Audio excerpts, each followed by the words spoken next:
아디아샨티에 의하면 영적인 발견은 자기 스스로가 증명해야 하는 겁니다. 가장 중요한 것은 다른 사람의 인정이 아니라 우리 자신이 직접 스스로 깨닫는 것이죠. 어떻게 하면 우리는 참된 명상으로 나아갈 수 있을까요? 삶을 변화시키는 채널 Change My Life입니다. 오늘은 아디아샨티의 참된 명상에 나오는 메시지 중 하나를 전해드리려고 합니다. 출판사는 침묵의 향기이며 옮긴 이는 심성일님이네요. 그럼 시작해 보겠습니다. 나는 어떻게 명상적 자기탐구를 발견했는가? 제가 명상적 자기탐구를 발견하게 된 경위를 얘기하고 싶습니다. 그 발견은 여러모로 자연스럽게 거의 우연에 가깝게 이루어졌죠.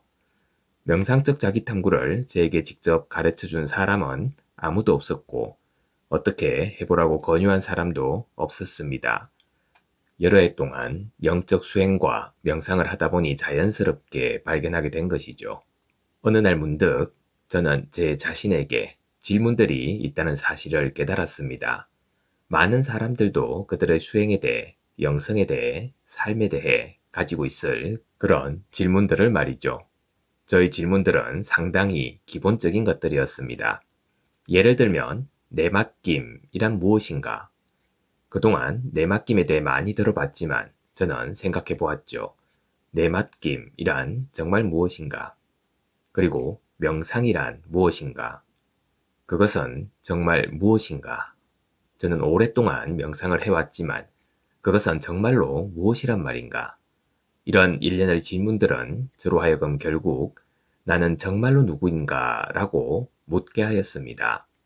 저는 이런 질문들이 마음속에서 맴돌고 있다는 것을 알아차렸고 이런 질문들을 직접 탐구할 수 있는 방법을 찾고 있었습니다. 그러다가 결국 명상적 자기 탐구를 발견하게 되었죠. 일을 마친 뒤 저녁이면 커피숍에 가서 하나의 질문을 떠올리곤 하였습니다.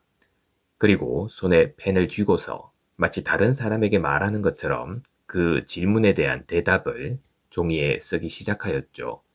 우리는 자신이 알고 있는 것을 다른 사람에게 가르칠 때 언제나 가장 잘 전달할 수 있게 됩니다. 그래서 저는 자리에 앉아서 마치 다른 사람에게 답변 내용을 가르치고 있는 것처럼 질문에 대한 대답을 써보았습니다. 저는 제 자신과 약속을 하였죠. 제 자신의 경험을 통해 정확하고 진실하다는 것을 알게 된 답변이 아닌 것은 단 한 글자도 쓰지 않겠노라고. 그리하여 저는 내 맡김이란 무엇인가와 같은 주제를 골랐고 그 질문에 대한 답변을 종이에 쓰기 시작하였습니다. 그리고 그 문장이 진실이라고 느껴지기 전에는 어떤 식으로든 제 자신의 경험을 벗어나서 말하고 있는 것이 아니라고 느껴지기 전에는 단 한 문장도 완결하지 않았습니다. 이런 식으로 다음 문장을, 그 다음 문장을, 또 그 다음 문장을 쓰곤 하였죠. 제가 탐구하고 있던 주제에 대해 제가 아는 것을 다 쓰는 데는 그다지 긴 시간이 걸리지 않았습니다. 보통은 2장, 많아야 3장이면 제가 알고 있던 것을 남김없이 다 쓸 수 있었죠. 그러고 나면 내면의 벽에 부닥치곤 했는데 그럴 때면 그렇다는 것을 마음으로만이 아니라 몸으로도 느꼈습니다. 여기까지라는 것을, 여기가 제 자신의 경험으로 확인할 수 있는 한계라는 것을 알 수 있었습니다. 제가 질문의 맨 밑바닥까지 도달하지는 않았다는 것을 느낄 수 있었던 거죠. 그래서 한 손에는 펜을 쥐고 다른 손에는 커피잔을 든 채로 가만히 앉아서 그것이 진실이라는 것을 알기 전까지는 단 하나의 단어도 쓰지 않았습니다. 바로 그 자리에서 한참 동안, 때로는 30분 동안, 때로는 2시간 동안 앉아 있곤 하였습니다. 아무리 시간이 오래 걸려도 그것이 진실이며 정확하다는 것을 알기 전까지는 다음 단어를 쓰지 않았죠. 앞으로 나아갈 수 있는 유일한 길은 저의 지식이 더 이상 나아갈 수 없는 가장자리, 바로 그 자리에 가만히 있으면서 그 문턱에서 제 몸과 마음으로 느끼는 것이라는 점을 저는 알게 되었습니다. 질문에 대해 생각한 것이 아닌 거죠. 마음속으로 많은 철학적 사색을 한 것도 아닙니다. 단지 제가 아는 것과 그 너머의 것 사이의 경계에서 꼼짝 않고 머물러 있었던 겁니다. 그 경계에 머물러 있을 때 그 경계를 느끼고 그 경계를 감지하고 그 경계 너머로 나아가고 싶어 한다는 것을 알아차릴 때 마침내 다음 단어나 문장이 떠오르곤 하였죠. 그렇게 단어나 문장이 떠오르면 곧바로 종이에 적었습니다. 때로는 문장을 쓰다가 절반쯤 적었을 무렵 다시 경계에 부닥쳤다는 것을 알아차리곤 하였습니다. 그럴 때면 다시 멈추고 기다렸죠. 경계에 계속 머물러 있었습니다.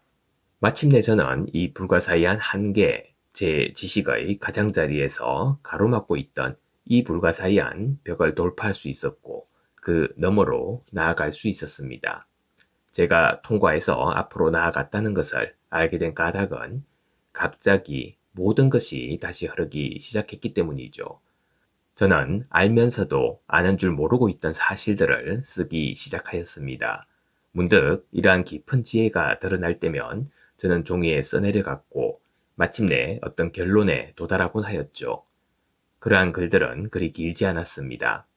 당시 제가 썼던 글 중에 가장 긴 글은 아마 원고지 7, 8장 분량이었을 겁니다.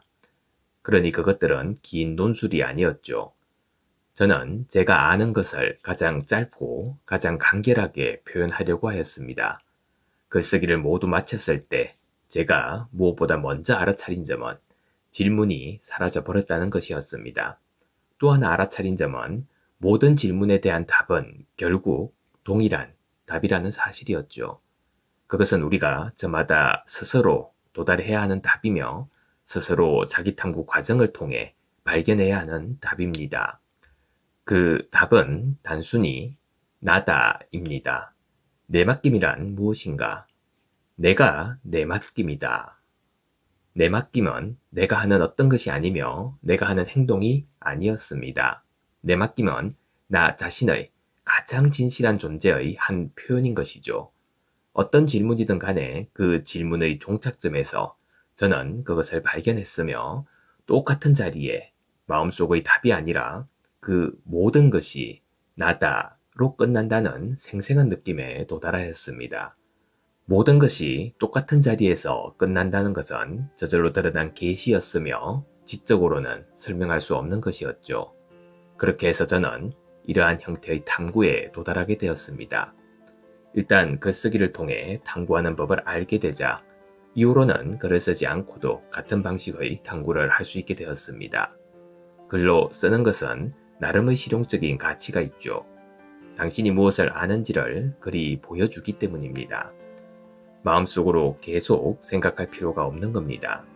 하지만 나중에는 종이에 쓰지 않고도 이런 과정을 할 수 있다는 것을 알게 되었고 그것이 오늘날 제가 가르치는 명상적 자기탐구의 기초가 되었습니다.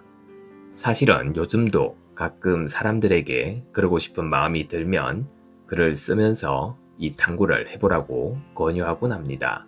그러고 싶지 않은 사람들은 반드시 글로 쓸 필요는 없는 거죠. 하지만 에너지와 집중력, 진지함을 가지고 탐구를 할 필요가 있습니다. 이 탐구를 효과적으로 하기 위해서는 정말로 알고 싶어 해야 합니다. 탐구는 장난감이 아닌 겁니다. 우리는 정말로 알고 싶어 해야 합니다. 감사합니다. 매일 아침 소중한 메시지를 전해드립니다. 구독과 좋아요 부탁드립니다.